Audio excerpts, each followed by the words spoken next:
hello everyone की खबर सकलोरे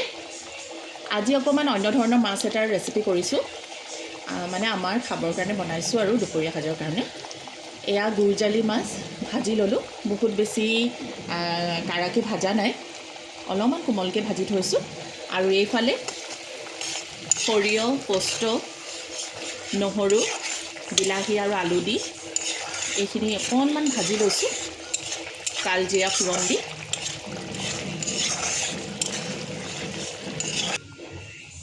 এয়া চাওক তৰকাৰী খুব ধুনীয়াকৈ উতলি গ'ল এতিয়া ইয়াতে মই ভাজি থোৱা মাছখিনি দি দিম আৰু প্ৰায় 10 মিনিট মানৰ কাৰণে খুব ভালকৈ উতলিব দিম ফুটিবলৈ দিম ভালকৈ এয়া চাওক গুৰজালি মাছেৰে বনোৱা সৰিয়হ আলু দি বনোৱা পোস্ত দানাৰে বনোৱা এয়া মাছৰ তৰকাৰী কিমান ধুনীয়াকৈ ৰেডি হৈ গ'ল ইয়াৰ ফুল ৰেচিপিটো বহুত জলদি আপোনালোকৰ ওচৰত আহিব মোৰ খানামেন চেনেলটোক আপোনালোকে এনেকৈ মৰম দি যাব